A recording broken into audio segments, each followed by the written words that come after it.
You know that feeling, right? Your phone buzzes. Yet again, another notification. Hmm. And suddenly your brain feels a little, I don't know, foggier. Your attention span feels like it's about as long as, well, TikTok video.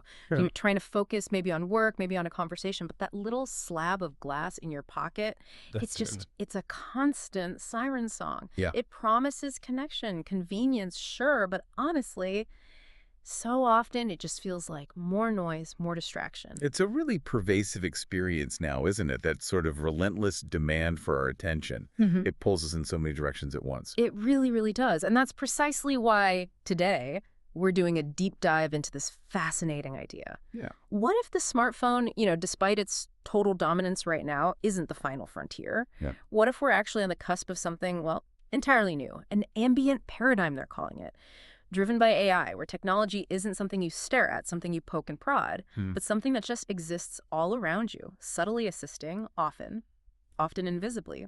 And this isn't just about, shiny new gadgets. It's a truly fundamental shift, potentially, in how we relate to technology itself. Yeah. So over the next hour or so, we'll try to trace the historical roots of this idea, look at the powerful forces uh, pushing this change forward now, Okay. uncover the completely new ways we might interact, examine the physical devices that are starting to pop up, and maybe most importantly, really get into the profound human implications, both the exciting possibilities and, frankly, some pretty significant challenges. And for this journey, our guide is this incredible resource. It's a comprehensive academic synthesis titled The Ambient Paradigm, AI, Interaction, and the Dawn of the Post-Smartphone Era, just published actually July 10th, 2025. Fresh off the press, relatively speaking. Exactly. And it meticulously pulls together research from academic journals, industry reports, even groups like civil liberties organizations. So it gives us this really holistic view. A 360-degree perspective, which is crucial for a topic like this. Definitely. All right, let's unpack this. So, this whole idea of tech fading into the background, becoming almost invisible, where did that actually come from? Because it feels very futuristic, but maybe it isn't. You're absolutely right. It's not brand new. This vision, or something very close to it, was articulated decades ago, back in the early 1990s, Wow, okay. by a brilliant computer scientist named Mark Weiser. He really laid the conceptual groundwork for what he called the third era of computing. The third era, after mainframes and personal computers, I assume. Precisely. Mainframes were the first, PCs the second. And Weiser was actually quite critical of that PC setup. He had this great line describing it as the person and machine staring uneasily at each other across the desktop. I mean, I still feel that sometimes with my laptop, that uneasy staring. Yeah. So, what was his alternative? This ubiquitous computing or ubicomp? His alternative was pretty radical for the time. Instead of us having to enter the computer's world, the idea was that computation would be woven into the very fabric of our physical environment. The ultimate goal, he said, was to make technology effectively invisible to the user. Invisible. How? He envisioned a world just saturated with small, inexpensive, internet-connected computers, Yeah. embedded in everyday objects, all quietly assisting with daily functions. Okay. But the crucial point for him was that this wasn't about escaping into some metallic, gigabyte-infested cyberspace, as he put it, not virtual reality taking over. Right, not logging off from the real world. Exactly. It was about bringing computation to us, making computers and communication synonymous with the useful tasks they perform, integrating them seamlessly. And he even had specific ideas about what these devices might look like, didn't he? Tabs, pads, and boards. He did, yeah, to make it concrete. Hmm. Tabs were these tiny centimeter-sized wearables. Think smartwatches, or maybe even smaller pins today. Pads were decimeter-sized handhelds. So very much like our smartphones and tablets. He nailed that one. He really did. And boards were large, meter-sized interactive displays, like smart whiteboards in meeting rooms or maybe interactive walls. What's striking, as you said, is just how prescient that was back in the early 90s. It really is remarkable foresight. And connecting this back to today, it highlights something you mentioned earlier. The smartphone, which we think of as the peak, wasn't Weiser's final destination at all? No, not at all. It was, as the source puts it, a critical and near-perfect realization of Weiser's pad concept. Absolutely vital, But transitional. but a crucial transitional phase Yeah. towards full ubiquitous computing. It was a necessary step, a really important one, but definitely not the end of the line in his view. That's such a key point, the smartphone as a stepping stone. And okay, that leads us to another distinction the source makes, which feels important. The difference between ubiquitous computing and ambient intelligence, or ambient computing, they sound similar. They do sound very similar, and they're related, but there's a subtle yet really crucial evolution there. So how does ambient intelligence actually differ from just having computers everywhere? Well, ubiquitous computing, as Weiser originally conceived it, was primarily focused on the presence of technology. It was about the infrastructure, the engineering challenge, getting those microprocessors, sensors, networks embedded everywhere. The device itself was still kind of central. Okay, so tech is everywhere, but maybe I'm still consciously interacting with it. Opening an app, typing a command, that sort of thing. Exactly, you might still be doing that. Ambient intelligence, or AMI, or ambient computing, it takes that device saturation, that ubiquity, as a given. It starts there, Right. Assumes the tech is present. assumes it's there, and then it adds this crucial layer of intelligence. The focus shifts entirely from just the presence of tech to the quality of the user experience. How so? Ambient computing operates quietly, autonomously. Ideally, it anticipates your needs without you having to give explicit instructions. It's meant to be truly user-centric, driven by understanding your behavior, your context. And this is where AI comes in, right? This leap from just tech everywhere to tech knows what I need. That's AI's job. Precisely. AI is the engine here. It analyzes the huge streams of data coming from all those ubiquitous sensors, your location, your activity, maybe even your biometrics, your likely intent based on patterns. Okay. It's this deep contextual understanding that allows the technology to finally, potentially, disappear. Can you give an example? Sure, think of the idealized smart home. You walk in, and the lights adjust to your preferred level, the temperature changes, maybe your favorite music starts playing softly, all automatically, without you saying a word or touching a screen. So the computation isn't just present, it's responsive, proactive, almost predictive. Exactly. It raises that important question you touched on. If that's the goal, seamless invisible assistance, where does the smartphone, with its bright screen and demanding apps, fit in? Or does it? Well, based on this research, it seems the smartphone, because it demands that focused attention, that screen time, it's actually seen as kind of unnatural in this ambient paradigm. That's the argument. It pulls you out of your immediate physical environment rather than blending seamlessly into it. Yeah. So the core idea becomes ubiquitous computing. Put a computer in every object. Ambient computing aims to make the entire environment the computer. And AI is the brain, the orchestrator, turning that collection of scattered devices into a truly cohesive ambient experience. Okay, so this isn't just some, sci-fi pipe dream. The source argues there are powerful forces pushing us towards this post-smartphone world right now, these twin engines of change. That's right. First, there's the push, all the cognitive and social baggage that smartphones have piled onto us. I mean, I feel it. My brain just feels overloaded sometimes. You're definitely not alone. It's a significant burden people are feeling. Cognitively, yeah, smartphones act as external memories. They augment our brains in some ways. Sure, I don't remember phone numbers anymore. Exactly. But studies show this offloading has real consequences. Just the mere presence of your phone, even if it's off, even if it's in your bag, can diminish your cognitive capacity. Really? Oh. Your brain is actually expending mental resources to inhibit the urge to check it, to attend to it. It's working in the background just to ignore the phone. Wow. That constant internal battle, that fear of missing out, even unconsciously. And it's Yeah. not just the presence, is it? It's the notifications, the multitasking. Oh, absolutely. That Oh. endless stream of notifications, the constant media multitasking we all do. Hmm. It seems almost designed to fragment our attention.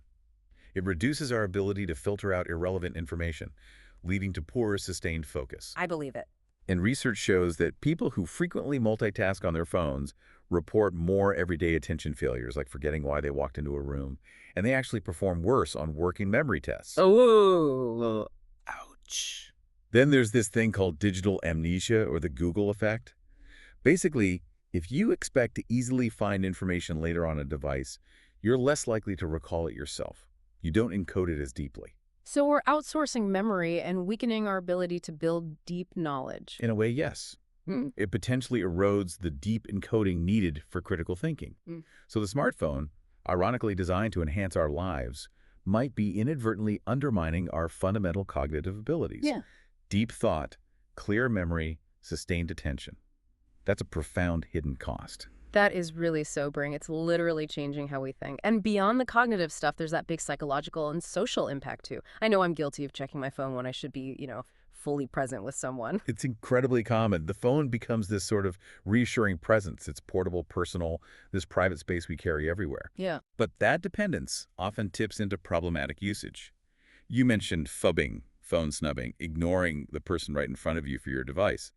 It happens all the time. Guilty. And there's the constant expectation of immediate availability. Text messages lack nuance, leading to misunderstandings. It all creates friction. And for kids, teenagers, the effects seem even more pronounced. Teachers are seeing it, right? Less skill in face-to-face interaction, shorter attention spans. Educators are definitely reporting that. They find they need to explicitly teach basic conversational skills sometimes.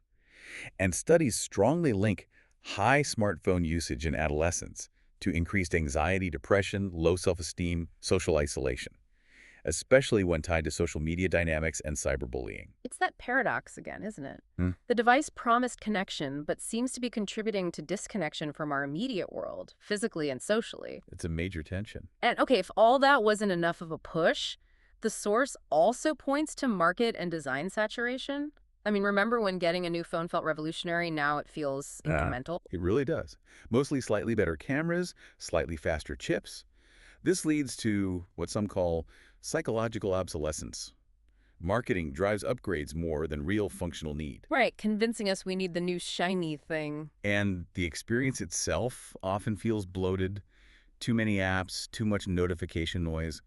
And fundamentally, that interface, the grid of icons on a glass rectangle, it hasn't really changed in over a decade. It's true. Still tapping icons. All of this creates a powerful incentive, both for users who are feeling the strain and for the industry looking for the next big thing to find. Well, what's next? Okay, so that's the push, the frustration's piling up. But then there's the pull, the really exciting rise of agentic and generative AI. This offers a totally different way to interact. Now, we've had AI features in phones for a while, things like Siri or Google Assistant. How is this new AI fundamentally different? That's a great distinction to make, because previously, AI mostly functioned as an enhancer within the existing smartphone model. How do you mean? Think about it. Voice assistants responded to commands, sure, but usually within an app context. Computational photography made the camera app better. Facial recognition unlocked the phone. Predictive text helped us type faster in messaging apps. Right, it made existing apps better but didn't replace them? Exactly. It used on-device AI to make existing apps smarter, faster, more intuitive. But it didn't fundamentally change that app-centric way of doing things. You still open the camera app. Got it. So what's the disruption now? The disruption comes from generative AI, especially large language models, LLMs. Unlike older, more specialized AI, these models have a generalized ability to understand, generate, and even reason with human-like language. This is a game changer for how we interact with computers. How so? What's the immediate impact for users? It makes natural conversational language the primary interface. This drastically lowers the cognitive load. Instead of clicking through menus or finding the right app, you just state your intent. Like saying, show me the year-over-year revenue growth for our top 3 product lines in the European market, instead of having to, open a dashboard, find the report, set filters. That saves a lot of clicks No. and potentially makes complex tasks accessible to more people. Absolutely. It democratizes access. Yeah. And this language capability is the engine driving what the researchers call AI agents. AI agents. Okay, what exactly are those? They sound like more than just chatbots. Oh, much more. An AI agent is conceived as an autonomous system. You give it a high-level goal, say, plan my weekend trip to the mountains, or find the best flights to London for these dates. Okay. The agent then breaks that goal down into smaller steps, figures out which digital tools it needs, APIs, websites, other services, and then executes the plan, ideally with minimal further input from you. So my role shifts from doing all the steps to just stating the overall goal, from operator to... Precisely. You shift from doing to intending. Imagine instead of opening your ride-sharing app, typing the destination, comparing prices, choosing a car, confirming. Yeah, the usual dance. You just say, get me a car to the airport, and the AI agent handles the whole process, maybe even checking multiple services for the best option. That would be nice. This agentic capability is really key to enabling ambient computing. It allows the computation to recede into the background because you're freed from that constant direct manipulation. And there's an economic driver, too. Which is? Generative AI is pushing the marginal cost of complex problem-solving and executing digital tasks towards zero. This makes intelligent automation scalable in a way it just wasn't before. So it sounds like the smartphone's frustrations create this real need for a smoother, more seamless way to interact. Hmm. And agentic AI uniquely meets that need. It's this powerful feedback loop accelerating the shift away from the smartphone model. Exactly.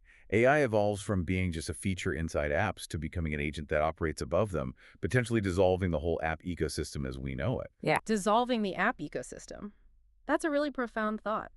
Wow. Okay, so if these AI agents are taking over, what does that mean for how we actually interact with computers day to day? It sounds like the interface itself is kind of disappearing, which is a wild idea. It is a wild idea. But yeah, the dominant way we interact now that the graphical user interface, the GUI, on a touchscreen manipulated by our fingers, that seems to be giving way to something far more natural, more implicit. Right. The field of human-computer interaction, or HCI, has gone through waves of change. This research frames it as four distinct waves. Okay, walk us through those waves. So the first wave, roughly 1940s to 1980s, was computers as specialist tools. Think mainframes, command line interfaces, batch processing. Only experts could really use them. Got it. Big room-sized things. Then the second wave, 80s to 2000s, brought us personal computing and the GUI. This was the revolution of the desktop metaphor, the mouse, the keyboard.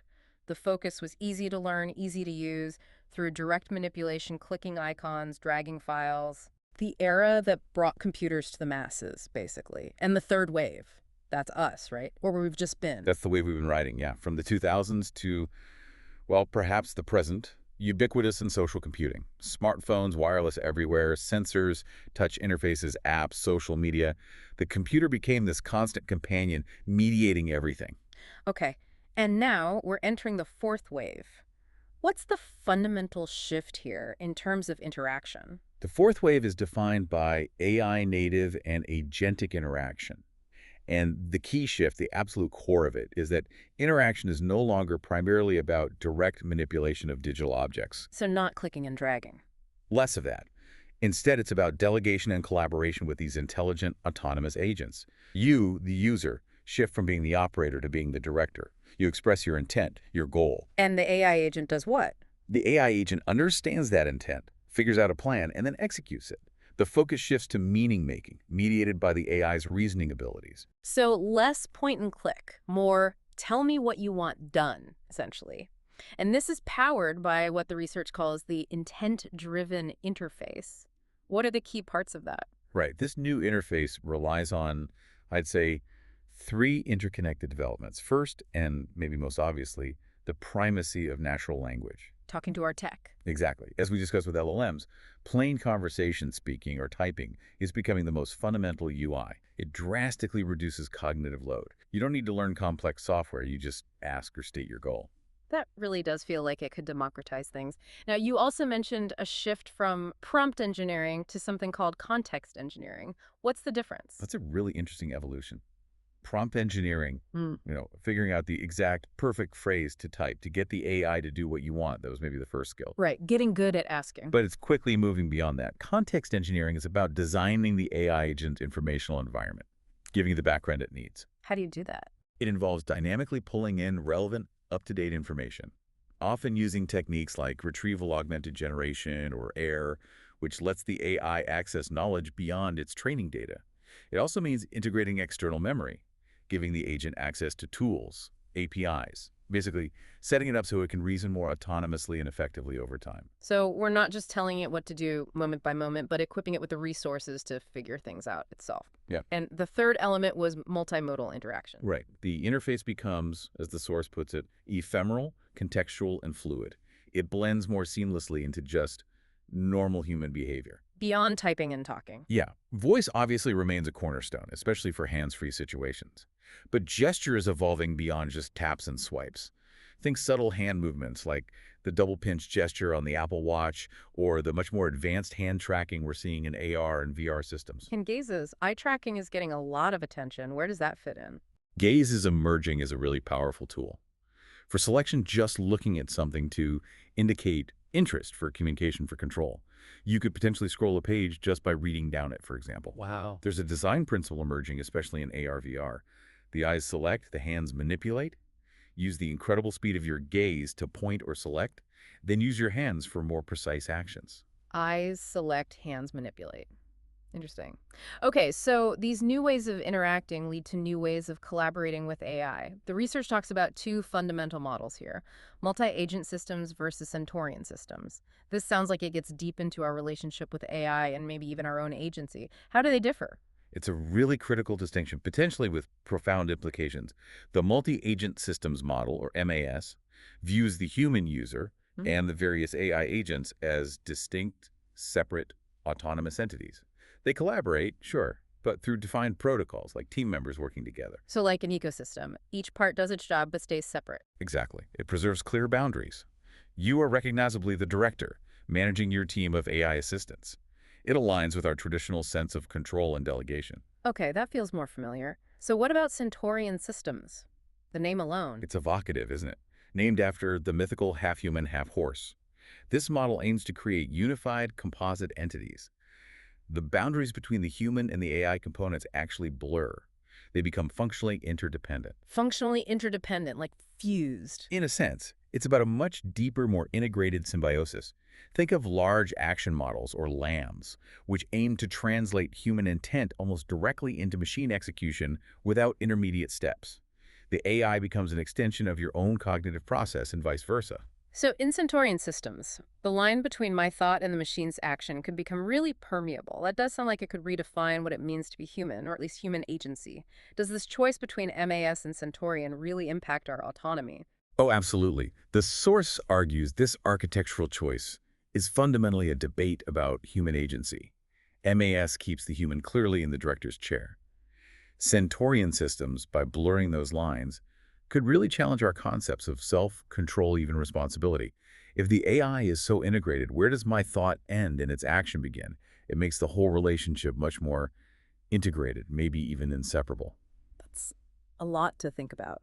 Okay, so we've covered the history, the drivers, the new interactions. Let's get physical. What will these new devices actually look like? Because it definitely sounds like the smartphone, that single black rectangle, is not the final form. You're right. The consensus seems to be that the post-smartphone world won't have a single successor device. Yeah. It'll likely be a more fragmented ecosystem of specialized devices. Okay. But before we get to the devices themselves, it's worth touching on the enabling technology stack that makes them possible. This foundation has become really mature lately. And right at the bottom of that stack, you need hardware miniaturization and power efficiency, right? Yep. If tech is going to disappear, it needs to be tiny and last all day. Absolutely critical. You need compact, high-performance processors that sip power. Technologies like System in Package, SIP, allow vertical stacking of components to shrink the footprint. Miniaturized sensors, motion, location, biometrics are essential too. But batteries are still the bottleneck, aren't they? Batteries remain the biggest constraint, yeah. So improvements in energy density are vital, but so is making the entire system, the chips, the sensors, the software, much more energy efficient for that truly seamless all-day use. And then all these tiny power-sipping devices need to talk to each other in the cloud constantly. Connectivity is key. Definitely. 5G. And looking ahead to 6G, networks provide the high bandwidth and, crucially, the low latency needed for real-time data transfer. They form the invisible nervous system connecting everything in this ambient world. Without that responsiveness, the whole experience falls apart. And then you need the smarts computation and middleware. Right. Edge computing becomes really important processing tasks closer to the user, on the device or nearby, rather than sending everything to the cloud. This reduces latency, which is vital for things like AR overlays that need to react instantly, or quick AI agent responses. And middleware, what's that? Middleware is like the digital glue. In an ecosystem with devices from many different manufacturers, middleware handles the complexity. It helps devices discover each other, manage context, like knowing where you are and what you're doing, and translate data so they can all work together cohesively. It's what enables that seamless experience across potentially dozens of different gadgets. Okay, so with that tech stack in place, let's look at the actual devices. What are some of these emerging form factors we should expect? Well, maybe the most obvious category is augmented and mixed reality glasses, AR or MR glasses. The ones that look like eyeglasses but show digital info. Exactly. They're arguably the most direct visual successor to the smartphone screen, aiming to overlay digital information right onto your view of the real world. They use tiny high-res displays like micro OLEDs and complex optics like waveguides to get the image to your eye. Is this market actually taking off? It's getting there. The enterprise market, remote assistance for technicians, surgical guides, logistics, is actually quite mature. The consumer market is reemerging now with devices for immersive gaming, media viewing, social capture, like the Meta Ray-Ban glasses partnership.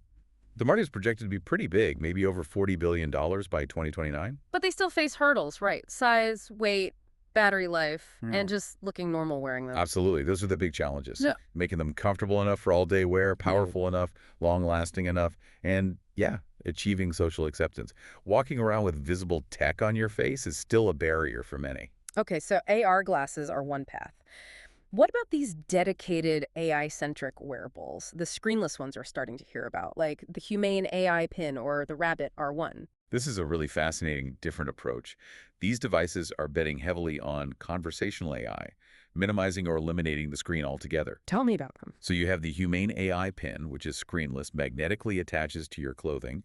It relies mainly on voice commands, some hand gestures, and it has a laser projector to display simple info onto your palm. A laser onto your hand. Wow. Yeah. Its operating system, Cosmos, is designed to route your requests to the appropriate AI models in the cloud. But it relies on developers building specific integrations for its platform. Okay. And the Rabbit R1 has it different. The Rabbit R1 is a small, standalone device. It does have a small touchscreen, plus a physical scroll wheel and a rotating camera. Its big idea is its Large Action Model, or LAM. It claims this LAM can learn to use existing smartphone apps and websites the way a human does. So it acts like a robotic user agent. It logs in and clicks things for you. That's the concept. It aims to work with the web and apps as they are now, without needing formal APIs or developer integrations, by essentially mimicking human interaction patterns.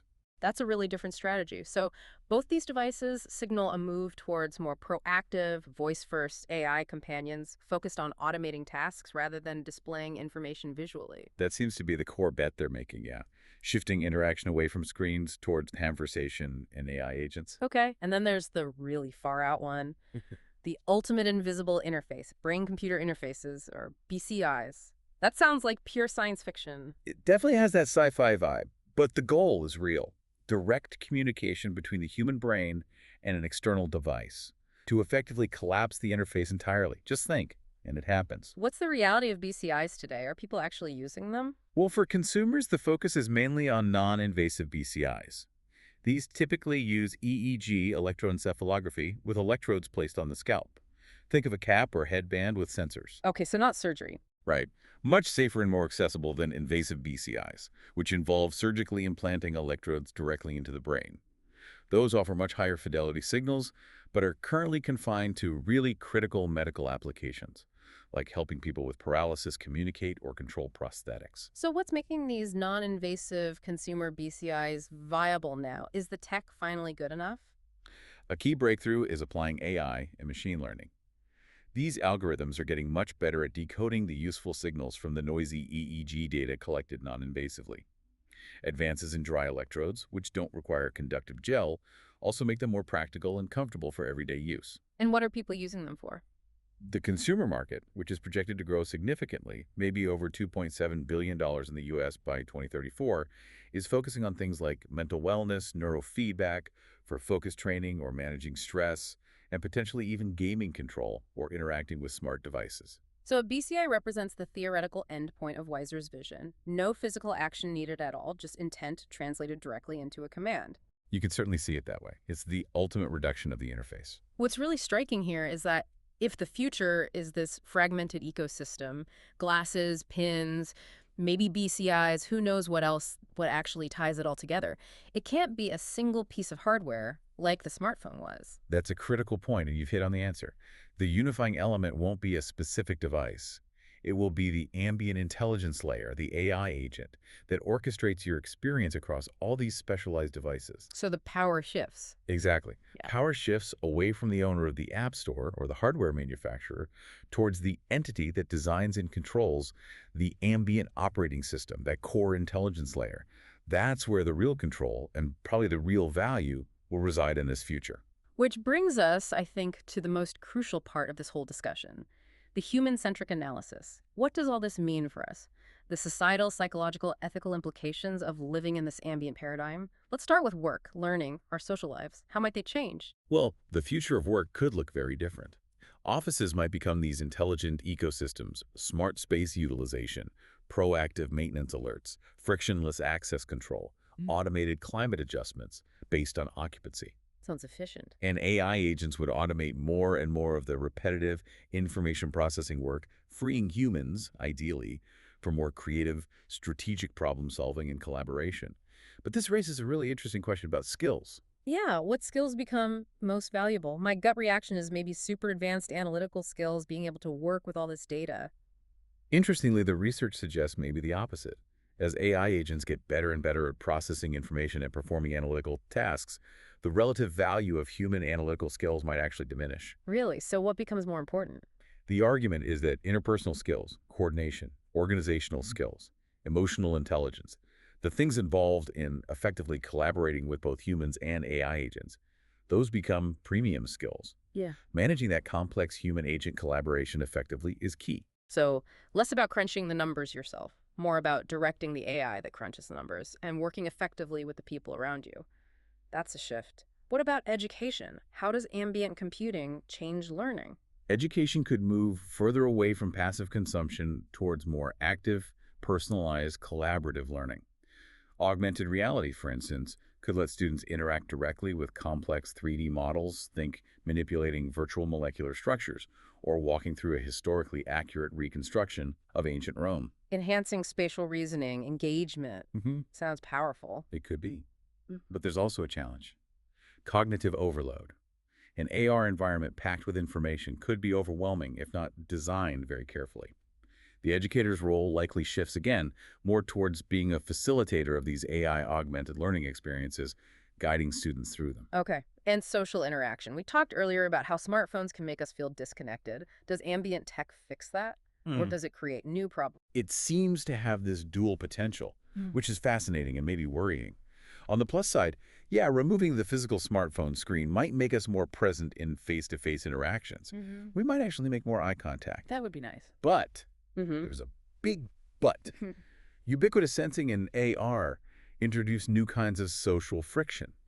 Some early studies suggest wearing AR glasses can actually decrease the wearer's reported sense of social connection with others. Why? Maybe because the other person perceives the wearer as partially disengaged, like they're looking through them at digital content, not really at them. Or maybe just the presence of the tech creates a barrier. And then there's the whole always-on camera and microphone issue with AR glasses. That feels potentially very intrusive in social settings. People might feel constantly recorded. Exactly. That could fundamentally alter social dynamics. It could even lead to what the source calls informational inequality in social situations, where someone using augmenting tech has access to information others don't, invisibly. That could breed suspicion, erode trust. Yeah, that leads right into this really profound challenge, human autonomy. In an age where AI agents are proactively anticipating our needs, automating actions, aren't we ceding a huge amount of control? What does that do to our ability to make our own choices? Yeah, it's maybe the core philosophical question here. We need to distinguish between AI autonomy and human autonomy. How are they different? An AI agent can operate autonomously, sure, meaning without constant human direction. But its autonomy is bounded by its programming, its data, its goals set by humans. Human autonomy is deeper. It involves critical reasoning, moral agency, making choices aligned with our own values, our own intentions. So the risk isn't necessarily Skynet, a malevolent AI taking over. Probably not the immediate risk, no. The more subtle, perhaps more insidious risk is a gradual erosion of our own ability or even our desire to exercise our own will. How would that happen? The source uses this term cognitive heteronomy. It's the idea that our decisions become increasingly shaped, nudged, maybe even manipulated by these pervasive AI suggestions, almost without us noticing. Think of AI-driven dark patterns pushing us towards certain purchases, certain content, certain actions that benefit the system, not necessarily us. So it's not a robot uprising, but like a slow, quiet outsourcing of our decision-making. That's the concern. The more control we cede for convenience, the greater the risk to our genuine autonomy. So preserving agency requires deliberate design choices. Right. Like ensuring meaningful human-in-the-loop, control the ability for users to easily intervene, override suggestions, set clear boundaries for the AI. Things like explainable AI, XAI, and system auditability become paramount, so we can understand why an agent is recommending something or taking an action rather than just blindly accepting it. Transparency and control, that makes sense. But if the system needs constant data to be intelligent and proactive, then privacy becomes a massive issue, right? This sounds like the panopticon and the parlor idea, constant surveillance in our own homes. It is a huge ethical challenge, probably one of the biggest. Ambient systems, by their very nature, rely on continuous, pervasive data collection, environmental sensors, usage patterns, physiological data from wearables, behavioral tracking. And AR glasses with always on cameras and mics? They essentially create a live audiovisual window into all corners of the world, as the source puts it, capturing data not just about the wearer, but about everyone and everything they encounter, bystanders who never consented. Civil liberties groups are already raising serious alarms about this potential for pervasive, inescapable surveillance. And with BCIs, that goes even deeper, doesn't it? Neural data. Neural data is often called the ultimate frontier of privacy, capturing brain signals, even in the relatively crude ways possible with non-invasive BCI today, raises profound questions about mental privacy, cognitive liberty. Could my thoughts or emotional states be monitored, analyzed, even commodified, or used for manipulation? These are not science fiction questions anymore. Chilling.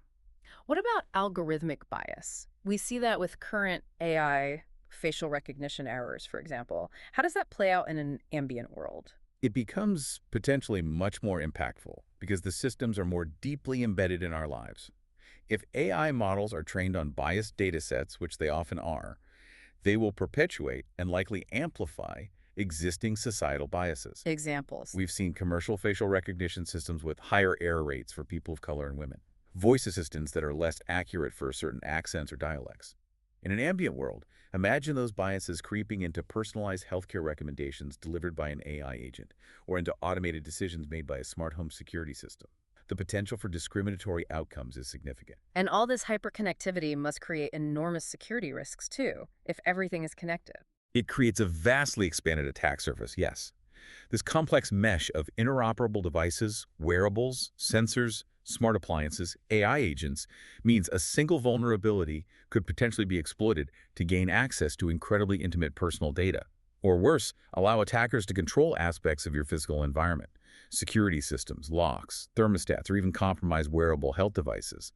The consequences could be severe. Okay, one last major area, the new digital divide. If this ambient future arrives, how does it affect equality? Who gets left behind? It threatens to create new and potentially deeper forms of inequality across several dimensions. First, there's the obvious access divide. Cost. Exactly. New hardware, high-end AR headsets, sophisticated wearables. Certainly early BCIs will likely be expensive initially. This could create a stark division between the neurotechnologically enabled haves who benefit from cognitive augmentation and enhanced productivity, and the have-nots, worsening existing economic disparities. So a new kind of tech-based stratification. Is there also a skills divide? Yes. This new paradigm requires a different kind of digital literacy. It's less about mastering specific apps and more about learning how to effectively manage AI agents, curate context for them, collaborate with them. Individuals and workforces that don't acquire these new skills could find themselves at a significant disadvantage in the job market. And accessibility. You mentioned AR glasses and weight comfort issues. What about other disabilities? That's a huge concern. Immersive and wearable tech can pose significant challenges for older adults or people with various physical or sensory disabilities. Right. Weight, discomfort, potential dizziness from VR headsets are issues, and many accessibility features developed over decades for 2D screens like screen readers or contrast adjustments don't easily translate to 3D spatial interfaces or purely voice gesture-based systems. So there's a real risk that without very intentional, inclusive design from the start, the benefits of this ambient future could disproportionately flow to the young and able-bodied, further marginalizing others. That's a major risk highlighted in the research. It emphasizes the need for things like systematic risk assessment frameworks and proactive mitigation principles like privacy by design baked in from the start, strong user-centric controls, regular algorithmic auditing for bias, and maybe even establishing formal neural rights to protect cognitive liberty in the age of BCIs. Neuro rights. Wow. So bringing this all together, it feels like the central paradox is this. The drive to make technology invisible, to make it human-centered, paradoxically leads to the creation of the most pervasive systems of monitoring and control we've ever imagined. That really is the core tension, isn't it? A truly seamless anticipatory experience seems to require near-total environmental and personal awareness by the system. Total awareness for So seamlessness. the overarching challenge for us as a society is how do we navigate that tension? How do we resolve the conflict between unparalleled convenience and maintaining meaningful control, between augmenting our abilities and preserving our autonomy? It's not just a tech problem. No, it sounds like it's fundamentally a challenge of governance, of policy, of ethics, of thoughtful design. Absolutely. Because the future of this ambient era, it isn't set in stone, is it? It's not predetermined. We're actively shaping it right now with the design choices we make, the investments we prioritize, the regulations we enact or fail to enact. We are building it piece by piece, decision by decision. So the challenge for all of us, really, whether we're creators or users or citizens, is to figure out how to build this invisible computer without inadvertently creating an invisible cage. That puts it very well. That's a powerful thought to leave you, the listener, with. Something to really consider as these technologies continue to evolve and emerge all around us, influencing our lives in ways we're only just beginning to grasp.